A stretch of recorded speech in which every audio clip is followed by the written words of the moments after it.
अभी हमारे देश के रक्षा बजट में एक बहुत बड़ा हिस्सा वेतन और पेंशन में जाता है।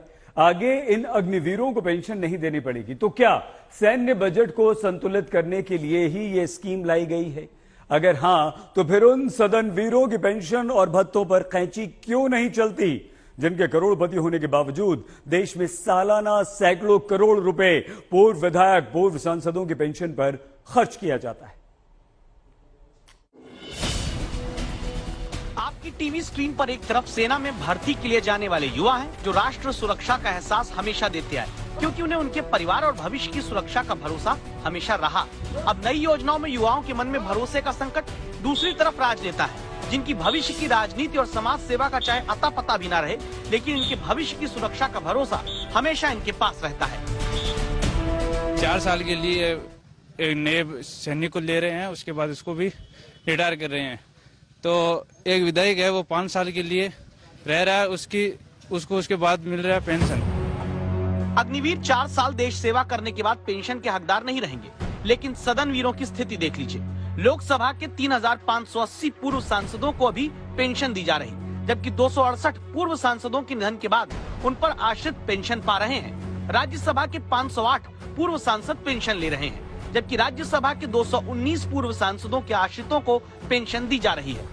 2017-18 के आंकड़ों के मुताबिक देश में जहां पूर्व सांसदों की पेंशन पर हर महीने 58 करोड़ रुपए खर्च हो रहे थे, 2018-19 में पूर्व सांसदों की पेंशन पर खर्च बढ़कर 70 करोड़ 50 लाख रुपए प्रति महीने हो गया। साल का हिसाब आप खुद लगा लीजिए, कितना पैसा पूर्व सांसदों की पेंशन पर जा रहा है।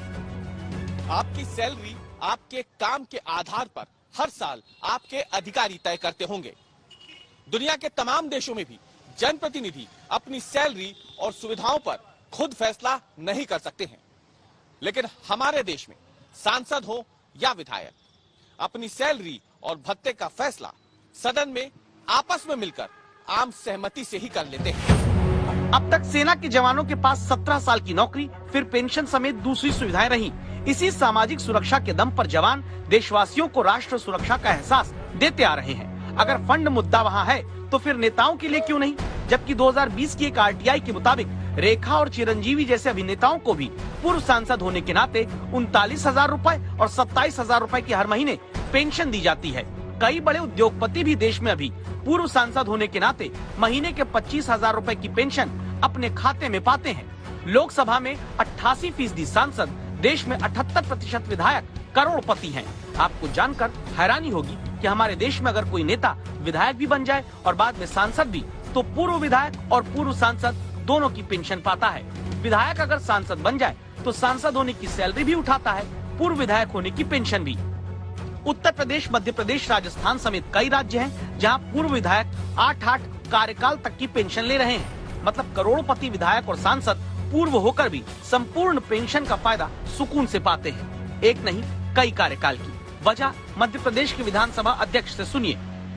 जैसे विधायक कई बार हो गए, तो उसका भी 1,500 के हिसाब से जो प्रति उनका आता है, एक टेन्योर आता है, उस टेन्योर के हिसाब से उतना बढ़ जाता है उनका।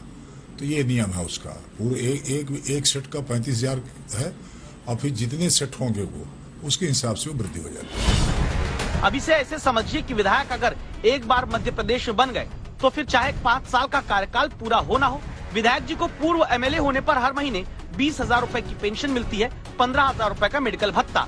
इसके बाद विधायक दोबारा बन गए तो जितने साल विधायक रहे उसके आधार पर सालाना 9,600 रुपए जुड़ते जाएंगे।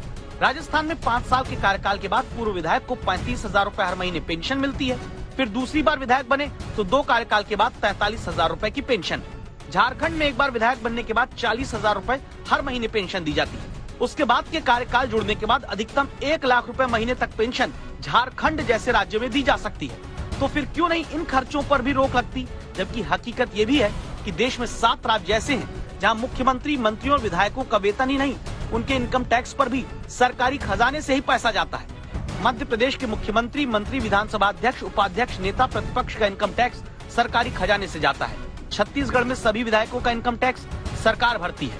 हरियाणा में मुख्यमंत्री, मंत्री, विधानसभा अध्यक्ष, नेता प्रतिपक्ष का इनकम टैक्स सरकार देती है। झारखंड में विधायकों के वेतन पर इनकम टैक्स सालाना 5 करोड़ रुपए सरकारी खजाने से जाता है। पंजाब में 117 विधायकों के इनकम टैक्स पर सालाना 11 करोड़ रुपए का खर्चा सरकार कर रही है। आंध्र प्रदेश, तेलंगाना में सीएम, मंत्री, विधानसभा अध्यक्ष, उपाध्यक्ष का आयकर सरकार भरती है। एक अनुमान है कि सालाना 1000 करोड़ रुपए से कहीं ज्यादा का पैसा पूर्व सांसदों और विधायकों की सिर्फ पेंशन पर खर्च हो रहा है। ऐसे पूर्व सांसद और विधायक जो करोड़पति हैं, तो क्या सुविधाएं सिर्फ सदन वीरों के लिए ही रहेंगी?